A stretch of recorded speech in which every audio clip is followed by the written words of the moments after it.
Hello there. We are Bernie's Climate Warriors. Well, we're some of them that happen to be in Guilford tonight recording a little video about the Green New Deal.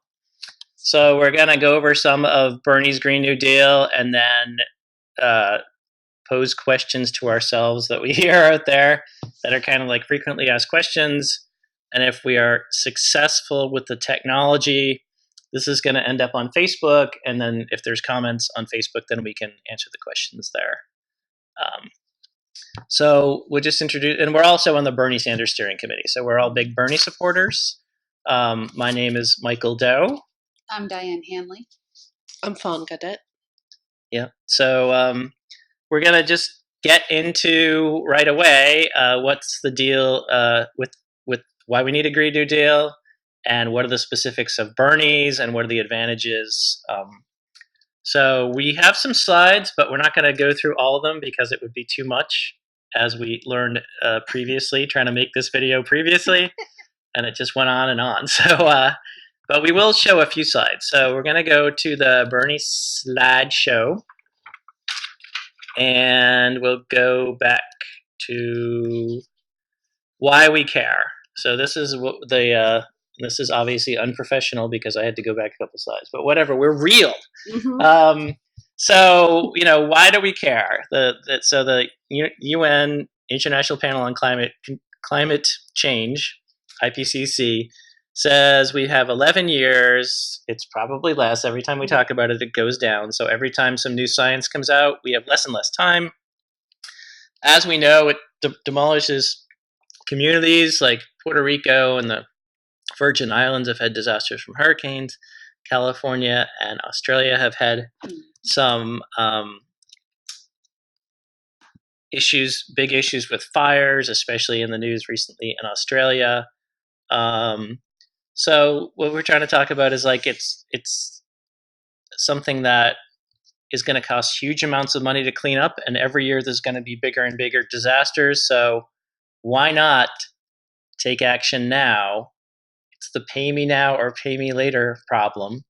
Much better to invest in green technologies, to invest in shoring up the coastlines by reestablishing wetlands and having environmental policies that keep those from being destroyed, investing in wind and solar right now instead of what they're doing in Australia, which is mining a lot more coal and exporting it all over the world. So investing is better than cleaning up. I think that's the bottom line. Yes. Do you guys have any comments on that? Well, if you invest in something, you usually get a better return in the end. So this is not a waste of taxpayer money. It is for the purpose of getting something better in the end, whether it's cheaper electric bills or a cleaner environment, healthier earth for everybody. And certain things get destroyed and you can't bring them back. So you can always do something up front, but it could be the point where if enough, like in Australia, if there's enough, you're not going to bring back the wildlife that's been destroyed.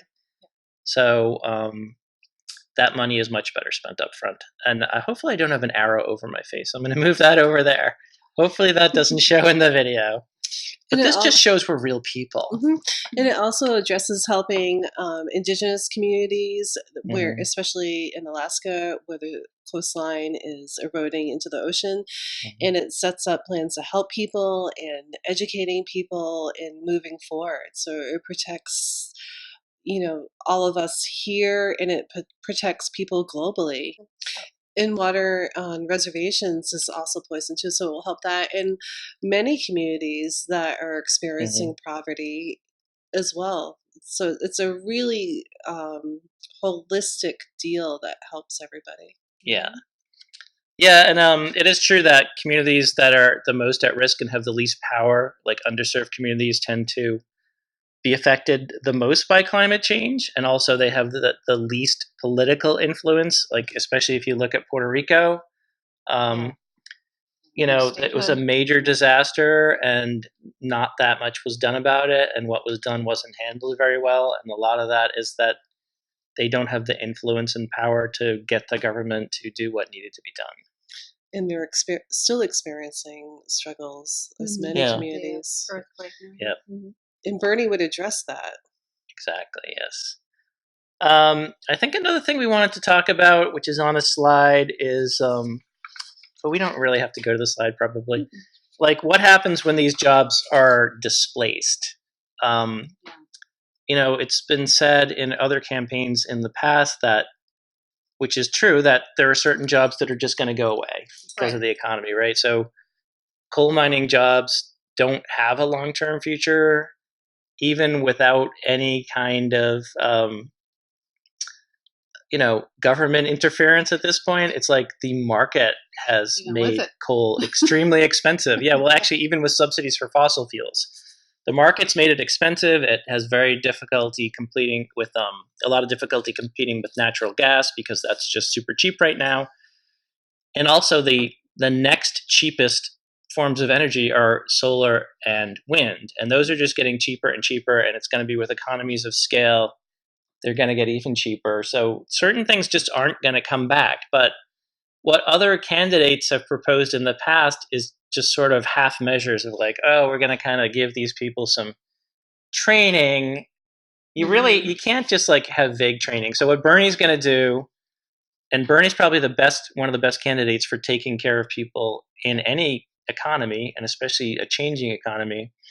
If you're a coal miner and you are displaced, for example, from your job, Bernie's plan would make sure that you get 5 years of your pay and benefits, or if you're on a pension, 5 years of your full pension, while you can transition. You can either decide to do something totally different, or if you wanted to go to college, your college would be paid for. If you wanted to transition into a green industry, that training would be paid for.